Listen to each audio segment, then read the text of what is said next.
നിത്യസ്നേഹത്താൽ എന്നെ അവൻ സ്നേഹിച്ചു. അളവില്ലാത്ത തൻ കരുണയാൽ നീക്കിയെന്ന ശുദ്ധിയെല്ലാം. യേശുവിന്റെ ക്രൂശ് എങ്ങനെ, എന്റെ ക്രൂശ് എങ്ങനെ? The cross of Jesus and the cross of mine. ഇതിന്റെ ഡിഫറൻസ് ആണ്, അല്ലെങ്കിൽ അതിന്റെ ആ ഫസ്റ്റ് സ്റ്റേജ് ആണ്. യേശുവിന്റെ ക്രൂശ് എന്താണ് ചരിത്രത്തിൽ, അല്ലെങ്കിൽ എന്തായിരുന്നു യേശുവിന് ക്രൂശ് എന്നുള്ളതിനെ കുറിച്ചാണ് ഇന്ന് രാത്രി നമ്മൾ പഠിക്കാനായിട്ട് പോകുന്നത്. ഓരോ ദിവസം നമ്മൾ ഓരോ കാര്യങ്ങളാണ് പഠിച്ചത്, ഇല്ലേ? ഫസ്റ്റ് ഡേയിൽ അവനെ പിൻപറ്റും, അല്ലെങ്കിൽ അവനെ സ്വീകരിക്കുന്നതിന്റെ പ്രത്യേകതകളാണ് പഠിച്ചത്. രണ്ടാമത്തെ ദിവസം അവനെ അനുഗമിക്കുന്നതിന്റെ എന്താണ് അതിന്റെ അനിവാര്യത എന്നുള്ളതാണ് പഠിച്ചത്. ഇന്ന് നമ്മൾ പഠിക്കുന്നത് യേശുവിന്റെ ക്രൂശ് നമുക്ക് എന്ത് നേടിത്തന്നു. നാളെ നമ്മൾ ഫൈനലി നമ്മൾ ക്രൂശ് എടുക്കുന്നതിനെ കുറിച്ചുള്ള അതിന്റെ ഫൈനലായിട്ടുള്ള കാര്യങ്ങളെ കുറിച്ച് നമുക്ക് നാളെ പഠിക്കാനായിട്ട് പറ്റും. ഇവിടെ യോഹന്നാന്റെ സുവിശേഷം 12-ാം അധ്യായം വായിക്കുമ്പോൾ എനിക്ക് വളരെ എന്നെ വളരെ സ്വാധീനിച്ച, ചിന്തിപ്പിച്ചതായ ഒരു വേദഭാഗമാണിത്. അതിന്റെ 20 മുതലുള്ള വാക്യങ്ങൾ വായിക്കുമ്പോൾ, പെരുന്നാളിൽ നമസ്കരിപ്പാൻ വന്നവരിൽ ചിലർ യവനന്മാർ ഉണ്ടായിരുന്നു. അവർ ഗലീലയിലെ ബേത്സായിദക്കാരനായ ഫിലിപ്പോസിന്റെ അടുക്കൽ ചെന്ന് അവനോട്, യജമാനനെ, ഞങ്ങൾക്ക് യേശുവിനെ കാണുവാൻ താല്പര്യമുണ്ട് എന്ന് അപേക്ഷിച്ചു. ഫിലിപ്പോസ് ചെന്ന് അന്ത്രയോസിനോട് പറഞ്ഞു. അന്ത്രയോസും ഫിലിപ്പോസും കൂടെ യേശുവിനോട് പറഞ്ഞു. യേശു അവരോട് ഉത്തരം പറഞ്ഞത്, മനുഷ്യപുത്രൻ തേജസ്കരിക്കപ്പെടുവാനുള്ള നാഴിക വന്നിരിക്കുന്നു. ആമേൻ ആമേൻ, ഞാൻ നിങ്ങളോട് പറയുന്നു, ഗോതമ്പ് മണി നിലത്ത് വീണ് ചാകുന്നില്ല എങ്കിൽ തനിയെ ഇരിക്കും, ചത്തുവെങ്കിലും വളരെ വിളവുണ്ടാകും. ഞാൻ ഈ വേദപുസ്തകത്തിന്റെ വാക്യങ്ങളൊക്കെ വായിക്കണമെന്ന് എനിക്ക് ശരിക്കും പറഞ്ഞു കഴിഞ്ഞാൽ സമയമില്ലാത്തത് കൊണ്ട് വായിക്കണ്ടെന്നാണ് ചിന്തിച്ചത്. പിന്നെ വേറൊരു കാര്യമുണ്ട്, പണ്ടൊക്കെ അങ്ങനെ മതിയായിരുന്നു വിശ്വാസികളുടെ യോഗത്തിലൊക്കെ. പക്ഷേ ഇന്നിപ്പോൾ ഇത് വായിച്ചില്ലെങ്കിൽ ഈ ഭാഗം എന്താണെന്നൊക്കെ പറഞ്ഞാലൊന്നും നമ്മുടെ പിള്ളേർക്കൊന്നും അറിയില്ല. നമ്മുടെ പിള്ളേർക്കല്ല, വലിയവർക്ക് തന്നെ ഇപ്പോൾ അറിയാൻ വയ്യാതെ വന്നുകൊണ്ടിരിക്കുകയാണ്. അതുകൊണ്ട് ആ വേദപുസ്തകത്തിന്റെ വാക്യങ്ങൾ ഒന്നുകൂടെ വായിക്കുന്നതിന്റെ ഒരു പ്രധാന കാരണം. അല്ലെങ്കിൽ പിന്നെ പറഞ്ഞു പോയാൽ മതി, കാര്യങ്ങൾ പറഞ്ഞു പോയാൽ മതി. കാര്യം ഈ വേദഭാഗത്തിന്റെ പ്രത്യേകത, ഇതൊരു പ്രത്യേക സാഹചര്യമാണ്. യവനന്മാരായ ആളുകളും കൂടെ, ഞാൻ ഇന്നത്തെ കാലഘട്ടവുമായിട്ട് താരതമ്യം ചെയ്തതിനെ പഠിക്കാനായിട്ട് പരിശ്രമിക്കുകയാണ്. ഇന്നത്തെ കാലഘട്ടത്തിലും ഇതേപോലെയുള്ള സാഹചര്യം ഉണ്ടാകുന്നുണ്ട്. യവനന്മാരായ ആളുകൾ പള്ളിയിൽ നമസ്കരിക്കാൻ വന്നു കഴിഞ്ഞപ്പോൾ അവർ വന്ന് ഫിലിപ്പോസിനോട് പറഞ്ഞു, ഫിലിപ്പോസിന്, യജമാനനെ, ഞങ്ങൾക്ക് യേശുവിനെ കാണാൻ ആഗ്രഹമുണ്ട്. ഫിലിപ്പോസ് എന്ന് അന്ത്രയോസിന് പറഞ്ഞു. അന്ത്രയോസും ഫിലിപ്പോസും കൂടെ യേശുവിന്റെ അടുത്ത് ചെന്നു. ഇവർ എന്താ പറഞ്ഞെന്നുള്ളത് കൃത്യമായിട്ട് യോഹന്നാൻ ക്ലിയർ ആയിട്ട് രേഖപ്പെടുത്തിയിട്ടില്ല. എങ്കിലും പറഞ്ഞത് ഇങ്ങനെ ആയിരിക്കണമെന്ന് ഞാൻ ചിന്തിക്കുന്നു. യേശുവേ, ഇതാ ഇപ്പോൾ യഹൂദന്മാർ മാത്രമൊന്നുമല്ല, യവനന്മാരും നിന്റെ പ്രസംഗം കേൾക്കാനും നിന്നെ അറിയാനും ഒക്കെ ആയിട്ട് വന്നു തുടങ്ങി. നിന്റെ പേരിപ്പോൾ ഇവിടെ ചില്ലറ കാര്യമൊന്നുമല്ല, ഇത് ലോകം മുഴുവൻ വ്യാപിക്കുകയാണ്. കണ്ടില്ലേ, ഇതാ അവർ വന്ന് ഞങ്ങളെ തന്നെ യജമാനനെന്നാ വിളിച്ചാൽ ഞങ്ങളങ്ങ് വിരണ്ടുപോയി. നിന്നെ മാത്രമല്ല, ഇപ്പൊ ഞങ്ങളെയും അവരെന്താ വിളിക്കാൻ തുടങ്ങി, യജമാനനെ എന്നൊക്കെ വിളിച്ചാണ് ഞങ്ങളോടും സംസാരിക്കുന്നത്. അതുകൊണ്ട് വാ, അവരുടെ മുമ്പിലോട്ടൊന്ന് നീ ഒന്ന് പ്രത്യക്ഷപ്പെടും. യേശു പറഞ്ഞു, ഇപ്പം ഞാൻ വരുന്നില്ലെന്ന്. എന്താ വരാൻ?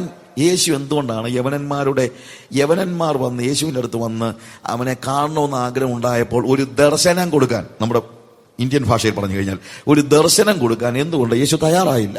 That's a big question. You know why? എന്തുകൊണ്ടാണ് ഈ യവനന്മാർ യേശുവിനെ കാണാൻ വന്നത്? You know why? അവൻ ലാസറിനെ ഉയർപ്പിച്ചത് കൊണ്ടാണ്. നമ്മൾ ഈ അധ്യായം വായിക്കുമ്പോൾ മനസ്സിലാകുന്നതാണ്. യേശു ലാസറിനെ ഉയർപ്പിച്ചത് കൊണ്ട് അവന്റെ പേര് വളരെ പ്രശസ്തമായി തീർന്നു. അവന്റെ പേര് മാത്രമല്ല, ലാസറിന്റെ പേരും പ്രശസ്തമായി തീർന്നു. യേശുവിനെ കാണാനും ലാസറിനെ കാണാനും ആൾക്കാര് വന്നു തുടങ്ങി. അപ്പോൾ ഈ യവനന്മാരുടെ ചെവികളിൽ എത്തിയ യേശുവിന്റെ പേര് ആരുമായിട്ട് ബന്ധപ്പെട്ടാണ്? മരിച്ചവരെ ഉയർപ്പിക്കുന്ന, ലാസറിനെ ഉയർപ്പിക്കുന്ന, അല്ലെങ്കിൽ മരിച്ചവരെ ഉയർപ്പിക്കുന്ന യേശു എന്ന പേരുമായിട്ടാണ്. ആ പേര് കേട്ടതുകൊണ്ട് മരിച്ചവരെ ഉയർപ്പിക്കുന്നവനെ കാണുവാനുള്ള ആഗ്രഹത്തോടു കൂടെയാണ് ഈ യവനന്മാർ യേശുവിന്റെ അടുത്ത് വന്നത്. യേശു പറയാണ്, എനിക്ക് അവരെ കാണാൻ മനസ്സില്ല. എന്തുകൊണ്ട് മനസ്സില്ല? ലാസറിനെ ഉയർപ്പിച്ച യേശുവായി അവരുടെ മുമ്പിൽ പ്രത്യക്ഷപ്പെടാൻ എനിക്ക് മനസ്സില്ല എന്നാണ് പറയുന്നത്. നമ്മളൊക്കെ ആണെങ്കിൽ, എനിക്കറിയാവുന്ന, നിങ്ങളുടെ ഇവിടെയൊക്കെ പ്രസംഗിച്ച് നടക്കുന്ന, ഇന്ത്യയിൽ എല്ലായിടത്തും പ്രസംഗിച്ച് നടക്കുന്ന ഒരു ബ്ലാക്ക് അമേരിക്കൻ പ്രീച്ചറുണ്ട്. പറഞ്ഞാൽ നിങ്ങൾക്കൊക്കെ അറിയാവുന്ന ആളാ. ഒരു രാജ്യത്ത് എന്ന് കഴിഞ്ഞ് നോട്ടീസ് അടിച്ച കൂട്ടത്തിൽ ഞാൻ 3 പേരെ ഉയർപ്പിച്ചിട്ടുണ്ടെന്ന് അയാൾ നോട്ടീസ് എഴുതി കൊടുത്തു. അവര് അത് അടിച്ചില്ല. ആ രാജ്യം ഒരു ഇസ്ലാമിക് കൺട്രി ആയതുകൊണ്ട് അവരത് അടിച്ചില്ല. അയാൾ പറഞ്ഞു, ഞാൻ നോട്ടീസ് മാറ്റി അടിച്ചില്ലേ വരത്തില്ലെന്ന്. മരിച്ചവരെ ഉയർപ്പിച്ചവൻ എന്നുള്ള നോട്ടീസ് അടിച്ചില്ലെങ്കിൽ വരത്തില്ലെന്ന്. നിങ്ങളൊക്കെ പലപ്പോഴും പോയി കേട്ടിട്ടുള്ള പ്രസംഗം കേട്ടിട്ടുള്ള ആളാ. അങ്ങനത്തെ പാർട്ടികളാണ് ഇന്നത്തെ പുതിയ പാർട്ടികൾ. പക്ഷെ യേശു പറയുകയാണ്, എന്ത്? യേശു പറയുന്നത്, മരിച്ചവരെ ഉയർപ്പിച്ചവൻ എന്ന നിലയിൽ എനിക്ക് യവനന്മാരുടെ മുമ്പിൽ പ്രത്യക്ഷപ്പെടണ്ട എന്നാ പറയുന്നത്. പിന്നെ എങ്ങനെ പ്രത്യക്ഷപ്പെടണം? അവിടെ എഴുതിയിരിക്കുന്ന വാക്ക് രസമാണ്. എന്താണ്? മനുഷ്യപുത്രൻ തേജസ്കരിക്കപ്പെടുവാനുള്ള നാഴിക വന്നിരിക്കുന്നു. അതായത് ഞാൻ ഇപ്പോൾ പോകുന്നില്ല, തേജസ്കരിക്കപ്പെട്ടതിന് ശേഷമേ പോകുന്നുള്ളൂ. എന്താ അതിന്റെ അർത്ഥം? ഇതിനേക്കാളും വലിയ തേജസ് തന്നെ അല്ലേ? മരിച്ചവരെ ഉയർപ്പിച്ചതിനേക്കാളും വലിയ തേജസ് തന്നെ നമ്മുടെ നോട്ടത്തിൽ. പക്ഷെ എന്താണ് യേശു പറയുന്നത്? ആമേൻ ആമേൻ, ഞാൻ നിങ്ങളോട് പറയുന്നു, ഗോതമ്പ് മണി നിലത്ത് വീണ് ചാകുന്നില്ല എങ്കിൽ അത് തനിയെ ഇരിക്കുന്നു, ചത്തുവെങ്കിലോ വളരെ വിളവുണ്ടാകും. അപ്പോൾ തേജസ്കരണം എന്ന് പറയുന്നത് ക്രൂശീകരണം ആണ് എന്ന് യേശുവോട് പറയുകയാണ്. നമുക്ക് മനസ്സിലാക്കാൻ ബുദ്ധിമുട്ടുള്ള കാര്യമാണ്. കാരണം നമ്മുടെ നോട്ടത്തിൽ അത് ക്രോസ് ഒരു നോർമലി എന്താണ് മരണം എന്ന് പറയുന്നത് തേജസ്കരണവുമായിട്ട് റിലേറ്റ് ചെയ്ത് ചിന്തിക്കാൻ നമുക്ക് കഴിയുന്നില്ല. പക്ഷെ യേശു പറയാണ്, യവനന്മാരെന്നെ അറിയുന്നത് ലാസറിനെ ഉയർപ്പിച്ച യേശു എന്ന നിലയിലല്ല, ക്രൂശിക്കപ്പെട്ട യേശു എന്ന നിലയിൽ മാത്രം യവനന്മാരെന്നെ അറിഞ്ഞാൽ മതി. ഇത് കൃത്യമായി മനസ്സിലാക്കിയത് കൊണ്ടാണ് അപ്പോസ്തലനായ പൗലോസ് പറഞ്ഞത്, ഞാൻ നിങ്ങളുടെ മധ്യത്തിൽ വന്നപ്പോൾ ക്രൂശിക്കപ്പെട്ടവനായ യേശുവിനെ അല്ലാതെ മറ്റൊന്നും അറിയാത്തവനായി നിങ്ങളുടെ മുമ്പിൽ ഇരിക്കുവാൻ ഞാൻ ആഗ്രഹിച്ചു. പ്രിയമുള്ളവരെ, ഇന്ന് എങ്ങനെ മറ്റുള്ളവരുടെ മുമ്പിൽ പ്രദർശിപ്പിക്കപ്പെടുവാനാണ് നമ്മുടെ മോഹം എന്നുള്ളതാണ് പ്രധാനപ്പെട്ട ചോദ്യം. ഇന്ന് എല്ലാവർക്കും മരിച്ചവരെ ഉയർപ്പിച്ചവൻ എന്ന നിലയിൽ, അതുകൊണ്ടാണല്ലോ കുരുടർ കാണുന്നു, ചെകിടർ കേൾക്കുന്നു, മുടന്തർ നടക്കുന്നു, നിങ്ങളും വാ എന്നൊക്കെ പറഞ്ഞ് നോട്ടീസ് അടിക്കുന്നത്. ഞാൻ ചോദിച്ചോട്ടെ, യേശു എവിടെങ്കിലും ഇങ്ങനെ പറഞ്ഞ് അഡ്വർടൈസ് ചെയ്തിട്ടുണ്ടോ? പ്രവാചകന്മാരൊക്കെ വന്ന് നിങ്ങളുടെ അടുത്ത് വരുന്ന സമയത്ത് നിങ്ങളൊക്കെ കേൾക്കുന്നതാണല്ലോ, ഞാൻ മാവേലിക്കരയായിരുന്നപ്പോൾ 3 ഭൂതങ്ങളെ പുറത്താക്കി, ചെന്നിത്തലയായിരുന്നപ്പോൾ 4 ക്യാൻസർ രോഗികളെ സൗഖ്യമാക്കി, ഇവിടെ ഞാൻ എന്തെങ്കിലുമൊക്കെ ചെയ്തു കളയോ എന്നുള്ള രീതിയിലുള്ള വർത്തമാനമൊക്കെ പറയുന്നത്. യേശു പറഞ്ഞിട്ടുണ്ടോ, ഞാൻ കഫർനഹൂമിലായിരുന്നപ്പോൾ 7 ഭൂതങ്ങളെ പുറത്താക്കി, ഞാൻ നസറത്തിലായിരുന്നപ്പോൾ 4 പക്ഷവാത രോഗികളെ സൗഖ്യമാക്കി എന്നൊക്കെ പറഞ്ഞിട്ടാണോ യേശു ശുശ്രൂഷ തുടങ്ങിയത്? ഞാൻ പറയട്ടെ, ദൈവം നിങ്ങളെ എന്തെങ്കിലും ശുശ്രൂഷ ഏൽപ്പിച്ചിട്ടുണ്ടെങ്കിൽ അത് ചെയ്തങ്ങ് പോയാൽ മതി, വലിയ വീരവാദം ഒന്നും അടിക്കണ്ട. എന്തിനാ ഇതൊക്കെ പറഞ്ഞുകൊണ്ട് നടക്കുന്നത്? സെൽഫിന്റെ പ്രൊജക്ഷൻ അല്ലാതെ വേറെ എന്താ നടക്കുന്നത് എന്നാണ് ഞാൻ ചോദിക്കുന്നത്. What else is happening? This is the biggest problem in the ministry in these days. I just want to say that if you want to be a minister of Jesus Christ, imitate him. അവനെ പോലെയാകാനാണ് നിങ്ങൾ പരിശ്രമിക്കേണ്ടത്.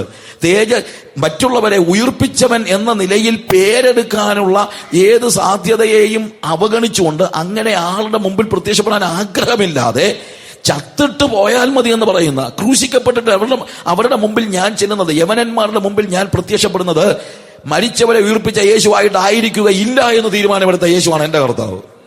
അവൻ പറയാണ്, കോതമ്പ് മണി നിലത്ത് വീണ് ചാകുന്നില്ല എങ്കിൽ തനിയെ ഇരിക്കും, ചത്തുവെങ്കിലോ വളരെ വിളവുണ്ടാകും. അതൊരു വലിയൊരു ഫാക്റ്റാണ്.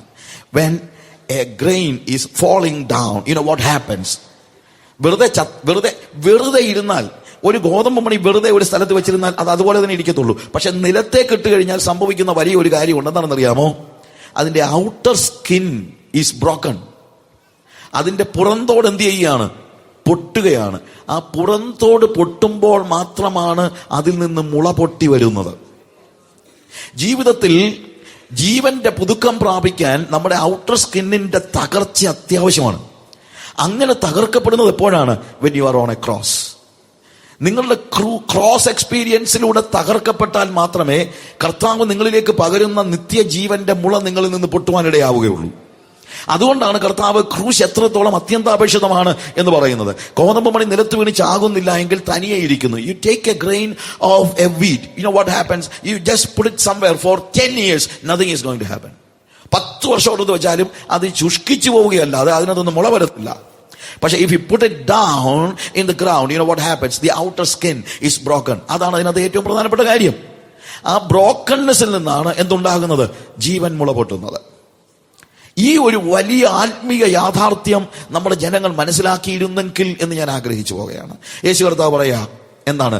നിങ്ങൾ തനിയെ ഇരിക്കാനല്ല വിളിക്കപ്പെട്ടിരിക്കുന്നത്, അനേക മുളകൾ പൊട്ടേണ്ടതിന്. തനിയെ ഇരിക്കുന്നുവെങ്കിൽ, ചത്തുവെങ്കിലും തനിയെ വളരെ വിളവുണ്ടാകും. തന്റെ ജീവനെ സ്നേഹിക്കുന്നവന് അതിനെ കളയും, ഇഹലോകത്തിൽ തന്റെ ജീവനെ പകയ്ക്കുന്നവൻ അതിനെ നിത്യജീവനായി സൂക്ഷിക്കും. എനിക്ക് ശുശ്രൂഷ ചെയ്യുന്നവൻ എന്നെ അനുഗമിക്കട്ടെ, ഞാൻ ഇരിക്കുന്നിടത്ത് എന്റെ ശുശ്രൂഷക്കാരനും ഇരിക്കും. ഞാൻ അതിനെക്കുറിച്ച് ഒരു വാക്കുകൂടെ എനിക്ക് പറയാനുണ്ട്. I will tell it.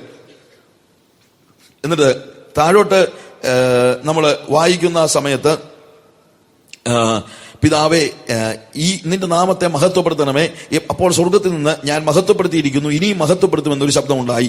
അത് കേട്ടിട്ട് അരികെ നിൽക്കുന്ന പുരുഷാരം ഇടിയുണ്ടായി എന്ന് പറഞ്ഞു. മറ്റു ചിലർ ഒരു ദൈവദൂതനോട് സംസാരിച്ചു എന്ന് പറഞ്ഞു. അതിന് യേശു, ഈ ശബ്ദം എന്റെ നിമിത്തമല്ല, നിങ്ങളുടെ നിമിത്തം മാത്രമേ ഉണ്ടായത്. ഇപ്പോൾ ലോകത്തിന്റെ ന്യായവിധിയാകുന്നു. ഇപ്പോൾ ഈ ലോകത്തിന്റെ പ്രഭുവിനെ പുറത്ത് തള്ളിക്കളയും. ഞാനോ ഉയർത്തപ്പെട്ടാൽ എന്നേക്കും എല്ലാവരെയും എങ്കിലേക്ക് ആകർഷിക്കും എന്ന് ഉത്തരം പറഞ്ഞു. നമുക്ക് തന്റെ ക്രോസ് എക്സ്പീരിയൻസ് യേശു കർത്താവ് വളരെ കൃത്യതയോടുകൂടെ നമ്മെ, അല്ലെങ്കിൽ ശിഷ്യന്മാരെ പറഞ്ഞു പഠിപ്പിക്കുകയാണ്. ചാകുന്നതാണ് ജീവൻ എന്ന പാഠം യേശു നമ്മെ പഠിപ്പിക്കുകയാണ്. യേശു ജനിച്ചത് തന്നെ എന്തിനു വേണ്ടിയാണെന്ന് ചോദിച്ചാൽ മരിക്കാൻ വേണ്ടിയാണ്.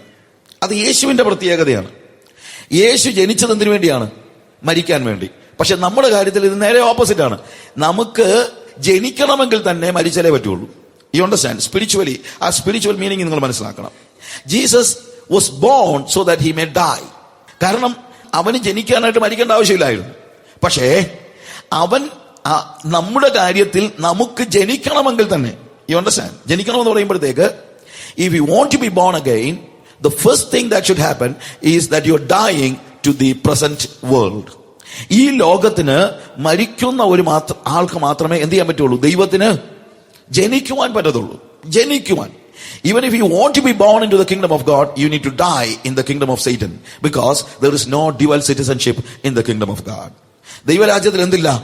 ഡ്യുവൽ സിറ്റിസൺഷിപ്പ് ഇല്ല. അതുകൊണ്ട് യേശുവിന്റെ സാമ്രാജ്യത്തിൽ, ദൈവത്തിന്റെ രാജ്യത്തിൽ നിങ്ങൾക്ക് ജനിക്കണമെങ്കിൽ തന്നെ നിങ്ങൾ എന്ത് ചെയ്തേ പറ്റുള്ളൂ? ഈ ലോകത്തോട്, പാപത്തോട്, നിങ്ങളുടെ പാപത്തിന്റെ സാമ്രാജ്യത്തിൽ, നിങ്ങളുടെ സെൽഫിന്റെ സാമ്രാജ്യത്തിൽ നിങ്ങൾ മരിച്ചേലേ പറ്റുകയുള്ളൂ. അതുകൊണ്ടാണ് ക്രോസ് ഒരു അനിവാര്യതയാകുന്നത്. ദൈവരാജ്യത്തിലേക്കുള്ള പ്രവേശനത്തിന്റെ അനിവാര്യമായ കാര്യമായി നമ്മൾ ക്രോസിനെ മനസ്സിലാക്കുന്നതിന്റെ കാരണം അതാണ്. ദ ക്രോസ്, നമ്മൾ ഇന്ന് പഠിക്കുന്ന കാര്യം ഞാൻ പറഞ്ഞില്ല. What was cross to Jesus and what is the cross of Jesus? യേശുവിന് ക്രൂശ് എന്തായിരുന്നു, യേശുവിന്റെ ക്രൂശ് നമുക്കെന്താണ് എന്നുള്ളതിനെ കുറിച്ച് നമ്മൾ ചില കാര്യങ്ങൾ പഠിക്കുകയാണ്. The effect of cross experience. What is the crucifix do in the history and in the life of people, in the life of mind? What is my cross and what is the effect of taking up my cross? എന്റെ ക്രൂശ് എന്താണ്, അത് എടുക്കുന്നത് കൊണ്ടുണ്ടാകുന്ന effect എന്താണ്? ഈ വക കാര്യങ്ങൾ നമ്മൾ പഠിക്കുകയാണ്. ദ ക്രോസ് ഓഫ് ക്രൈസ്റ്റ്, അതിനെക്കുറിച്ച് പറയുമ്പോൾ എനിക്ക് ആദ്യം എനിക്ക് പറയാൻ എന്റെ മനസ്സിൽ വരുന്നൊരു കാര്യമുണ്ട്. എന്താണ് ക്രൂശ് എന്ന് ചോദിച്ചാൽ, അത് പുതിയ നിയമത്തിലേക്കുള്ള ഒരു പ്രവേശനമാണ്. It is an entrance into the New Testament. That's what we see in Matthew chapter 26 verse 27 and 28. മത്തായിയുടെ സുവിശേഷം 26-ാം അധ്യായം അതിന്റെ 27-ഉം 28-ഉം വാക്യം വായിക്കുമ്പോൾ അവിടെ കർത്താവ് പറയുന്ന ഒരു കാര്യം, പിന്നെ പാനപാത്രം എടുത്ത സ്തോത്രം ചൊല്ലി അവർക്ക് കൊടുത്തു, എല്ലാവരും ഇതിൽ നിന്ന് കുടിപ്പീൻ, ഇത് അനേകർക്ക് വേണ്ടി പാപമോചനത്തിനായി ചൊരിയുന്ന പുതിയ നിയമത്തിനുള്ള എന്റെ രക്തം. അനേകർക്ക് വേണ്ടി ചൊരിയപ്പെടുന്ന പുതിയ നിയമത്തിനുള്ള എന്റെ രക്തം. കർത്താവ് പറയുന്നത് എന്താണ്? His blood means his death, of course, nothing else. രക്തം എന്ന് പറയുമ്പോഴത്തേക്ക് ചില ആളുകളുടെയൊക്കെ ചിന്ത, ഈ രക്തം എന്ന് പറയുമ്പോഴത്തേക്ക് അതിന് വേറെ ഏതാണ്ട് സ്പെഷ്യൽ മീനിങ് ഉണ്ടെന്നാണ്. അതിന് സ്പെഷ്യൽ മീനിങ് ഒന്നുമില്ല. ബ്ലഡ് മീൻസ് ഡെത്ത്, അത്രേ ഉള്ളൂ. രക്തം എന്ന് പറഞ്ഞാൽ എന്താണ്? മരണം എന്നാണ്. യേശുവിന്റെ മരണമാണ് യേശുവിന്റെ രക്തം. You understand what I say? അല്ലാതെ ആ ബ്ലഡ് വേറെ മാറ്റിയെടുത്തിട്ട് നമുക്ക് എന്തെങ്കിലും സ്പെഷ്യൽ ആയിട്ട് എന്തെങ്കിലും ചെയ്യാനോ, നമ്മൾ പോകുമ്പോഴത്തേക്ക് എവിടെയെങ്കിലുമൊക്കെ തളിച്ചേച്ച് പോകാനോ ഒന്നും പറ്റുന്നതല്ല ഈ രക്തം എന്ന് പറയുന്നത്. രക്തം എന്താണ്? യേശുവിന്റെ മരണം. യേശുവിന്റെ മരണത്തിന്റെ സിംബലായിട്ടാണ് എന്ത് പറയുന്നത്? യേശുവിന്റെ രക്തം. കർത്താവ് പാനപാത്രം എടുത്ത് ശിഷ്യന്മാർക്ക് കൊടുത്തിട്ട് പറഞ്ഞു, എല്ലാവരും ഇതിൽ നിന്ന് കുടിപ്പീൻ. എന്തുകൊണ്ട്? ഇത് അനേകർക്ക് വേണ്ടി ചൊരിയപ്പെടുന്ന പുതിയ നിയമത്തിനുള്ള എന്റെ രക്തം. അനേകരെ പുതിയ നിയമത്തിലേക്ക് പ്രവേശിപ്പിക്കുവാനുള്ള വാതിലാണ് ഈ രക്തം എന്നാണ് പറയുന്നത്. അതുകൊണ്ടാണ് ഞാൻ പറഞ്ഞത്, it is an entrance into the new covenant. പുതിയ നിയമത്തിന്റെ വാതിൽ എന്ന് പറയുന്നത് യേശുവിന്റെ മരണമാണ്. യേശുവിന്റെ മരണം സംഭവിച്ചില്ലായിരുന്നുവെങ്കിൽ, if Christ was not crucified, I should have been living under the curse of the law. ഞാൻ ഇന്നും ന്യായപ്രമാണത്തിന്റെ ശാപത്തിന്റെ കീഴെ ഇരിക്കണമായിരുന്നു. യേശു ക്രൂശിൽ മരിച്ചില്ലായിരുന്നുവെങ്കിൽ. ഞാൻ പറയട്ടെ പ്രിയമുള്ളവരെ, യേശു ക്രിസ്തുവിന്റെ ഒരു കാര്യം നിങ്ങൾ മനസ്സിലാക്കണം. I was under the curse of law എന്ന് പറയുമ്പോഴത്തേക്ക് ലോ കേഴ്സ്ഡ് ആണെന്നല്ല അതിന്റെ അർത്ഥം. ഓരോ വാക്ക് ഉപയോഗിക്കുമ്പോഴും വളരെ പേടിച്ച് ഉപയോഗിക്കാൻ പറ്റുള്ളൂ. എന്ന് ചോദിച്ചു കഴിഞ്ഞാൽ പല ആളുകളും മനസ്സിലാക്കുന്നത് ഡിഫറെന്റ് ആയിട്ടാണ്. പല ആളുകളും ഈ ഓരോ കാര്യങ്ങളെയും ഡിഫറെന്റ് ആയിട്ട് മനസ്സിലാക്കുന്നു. Law is not a curse. Law ഒരു കേഴ്സ് അല്ല. പക്ഷേ കേഴ്സ് എന്താന്ന് ചോദിച്ചു കഴിഞ്ഞാൽ, ലോ എനിക്ക് ഒരിക്കലും അനുസരിക്കുവാനുള്ള ശക്തി ഇല്ലായിരുന്നു. എന്റെ ബലഹീനതയാണ് അവിടുത്തെ കേഴ്സ് എന്ന് പറയുന്നത്, അല്ലാതെ നിയമമല്ല, അല്ലെങ്കിൽ ന്യായപ്രമാണമല്ല എന്റെ കേഴ്സ് എന്ന് പറയുന്നത്. അപ്പോൾ ഈ ലോയുടെ ലോകത്ത് നിന്ന് എന്നെ കൃപയുടെ ലോകത്തിലേക്ക് പ്രവേശിപ്പിച്ചത് യേശുവിന്റെ രക്തമാണ്. Jesus died and his cross is an open door to a new age. ഒരു പുതിയ ലോകത്തിലേക്ക്. അതാണ് പുതിയ നിയമത്തിന്റെ രക്തം എന്ന് പറയുമ്പോഴത്തേക്ക് ഉണ്ടാകുന്ന അർത്ഥം. It was A new age started, A new dispensation. ഒരു പുതിയ കാലഘട്ടം, ഒരു പുതിയ യുഗം ആരംഭിക്കുകയാണ് യേശുക്രിസ്തുവിന്റെ മരണത്തിലൂടെ. യേശു ക്രിസ്തു മരിച്ച ദിവസം മുതലാണ് ഒരു പുതിയ യുഗം ആരംഭിക്കുന്നത്. നമ്മൾ ചില പറയുമല്ലോ കൃപായുഗം എന്നൊക്കെ പറയുമല്ലോ. യുഗങ്ങളെ കുറിച്ച് നമ്മൾ പറയുമ്പോൾ തന്നെ നമുക്കറിയാം, first of all it was എന്താണ് ഏജസ് ഓഫ് ഡിസ്പെൻസേഷൻ നമ്മൾ പറയും, ഏജ് ഓഫ് ഇന്നസെൻസ് ഓർ നിഷ്കന്മഷ യുഗം എന്ന് നമ്മൾ പറയും. അതായത് ആദ്യം ആദമും ഹവ്വയും ഒക്കെ ഏദൻ തോട്ടത്തിൽ യേശുവിനോട് ചേർന്ന് അല്ലെങ്കിൽ ദൈവത്തോട് ചേർന്ന് നടന്നതായ, മനുഷ്യനും ദൈവവും തമ്മിൽ നല്ല സംസർഗത്തിൽ കഴിഞ്ഞിരുന്ന, every cool off the day God was coming down and they had A proper communication and communion and they were in fact they were enjoying their fellowship. ദൈവവുമായിട്ടുള്ള കൂട്ടായ്മ ശരിക്കും സന്തോഷത്തോടുകൂടെ അനുഭവിച്ചുകൊണ്ടിരുന്നതായ ഒരു നിഷ്കന്മഷ യുഗമാണ് നമ്മൾ കാണുന്ന ആദ്യത്തെ മനുഷ്യന്റെ ജീവിതാവസ്ഥ എന്ന് പറയുന്നത്. Am I right? അത് ഭയങ്കര സന്തോഷമായിരുന്നു. എന്നാൽ എല്ലാത്തിനെയും തകിടം മറിച്ചുകൊണ്ട് പാപം രംഗപ്രവേശം ചെയ്യുകയാണ്. പാപം സംഭവിച്ചു കഴിഞ്ഞപ്പോൾ മനുഷ്യനും ദൈവവും തമ്മിലുള്ള സംസർഗമാണ് നഷ്ടപ്പെട്ടതാണ്, അല്ല വേറെ ഒന്നുമല്ല. ഇൻഫാക്ട് ദൈവവും മനുഷ്യനും തമ്മിലുള്ള ആ ബന്ധം, സംസർഗം അത് നഷ്ടപ്പെട്ടു പോയി.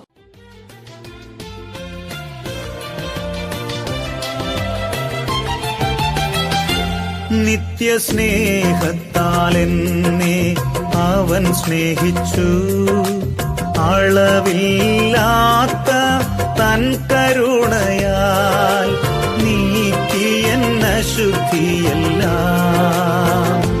നിത്യസ്നേഹത്താൽ എന്നെ അവൻ സ്നേഹിച്ചു, അളവില്ലാത്ത തൻ കരുണയാൽ നീക്കിയെന്ന ശുദ്ധിയെല്ലാം.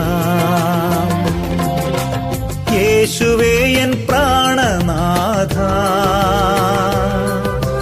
നിന്നോടു ചേരുന്നതെനിക്കു ലാഭം. ഹല്ലേലൂയ പാടിടും ഞാൻ. ശോഭിത നഗരത്തെ കാണുന്നിതാ, യോർദാനെ ഭയപ്പെടുമോ ഇനി? കാണുന്നൻ യേശുവെ മറുകരയിൽ.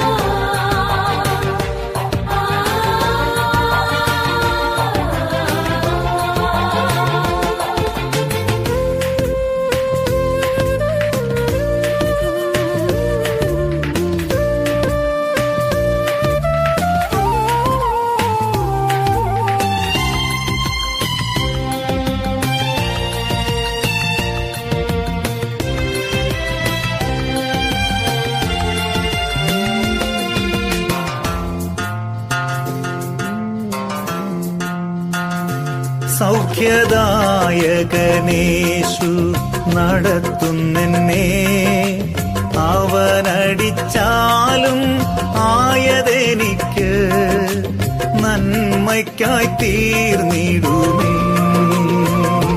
സൗഖ്യദായകനേശു നടത്തുന്നെന്നെ, അവനടിച്ചാലും ആയതെനിക്ക് നന്മയ്ക്കായി തീർന്നിടുമേ. യേശുവേ എൻ പ്രാണനാഥ,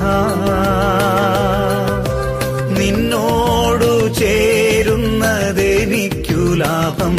ഹല്ലേലൂയ പാടിടും ഞാൻ. ശോഭിത നഗരത്തെ കാണുന്നിതാ, യോർദാനെ ഭയപ്പെടുമോ ഇനി? കാണുന്നൻ യേശുവെ മറുകരയിൽ.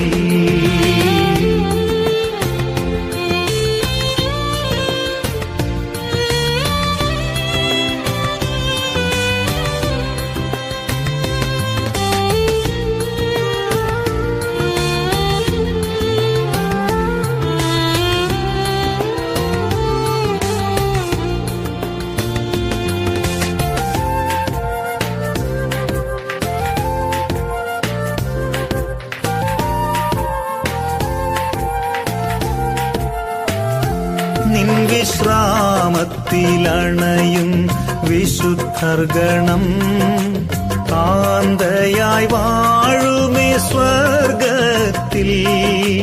ഇതിൽ പരം ഭാഗ്യമുണ്ടോ? നിൻ വിശ്രാമത്തിലണയും വിശുദ്ധർഗണം കാന്തയായി വാഴുമേ സ്വർഗത്തിൽ. ഇതിൽ പരം ഭാഗ്യമുണ്ടോ? യേശുവേ എൻ പ്രാണനാഥ, നിന്നോടു ചേരുന്നതെനിക്കു ലാഭം. ഹല്ലേലൂയ പാടിടും ഞാൻ. ശോഭിത നഗരത്തെ കാണുന്നിതാ, യോർദാനെ ഭയപ്പെടേണ്ട.